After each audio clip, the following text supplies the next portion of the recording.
20 June Paschimbanga দিবসে এমন এক দৃশ্য দেখলাম যে চোখ ফেরানোই কঠিন। নমস্কার বন্ধুরা, আমি সুরজিৎ। আপনারা সবাই কেমন আছেন? আজ 20 জুন আমাদের প্রিয় পশ্চিমবঙ্গ দিবস। এই বিশেষ দিনে বেরিয়ে পড়লাম প্রকৃতির মাঝে। চলুন আপনাদেরও ঘুরিয়ে দেখাই আমাদের গ্রামের প্রকৃতি, অপরূপ সৌন্দর্য দৃশ্য।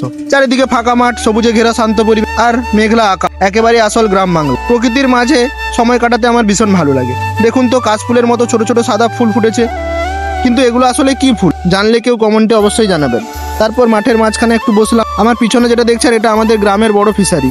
এখানে চিংড়ি মাছ চাষ করা হয়, আর এমন অনেক বড় বড় ফিশারি রয়েছে। চারিদিকে গাছপালা, প্রতিটি নিম গাছে ফল ধরেছে। হঠাৎ দেখি আকাশ জুড়ে পাখির আনাগোনা। দৃশ্যটা সত্যি অসাধারণ। এদিকে গ্রাম বাংলার পরিচিত কলা গাছও রয়েছে। আর এই ঘাসের মতো ফুলগুলো কি, এটাও যদি জানেন কমেন্টে জানাবেন। আর বলুন তো, ফিশারিটা আপনাদের কেমন লাগলো? ফিশারির পাড়ের লাইনে দাঁড়িয়ে থাকা নারকেল গাছগুলোও দারুণ সুন্দর। সবকিছু উপভোগ করে বাড়ির পথে রওনা দিলাম। আসার পথে গোমাতার দর্শন হয়ে গেল। তারপর ফিরে এলাম বাড়ি। এমন সুন্দর গ্রাম বাংলার দৃশ্য যদি আপনারও ভালো লাগে, একটা লাইক দিয়ে কমেন্ট করবেন। আর এমন ভিডিও দেখতে হলে অবশ্যই আমার চ্যানেলটিকে সাবস্ক্রাইব করে রাখবেন।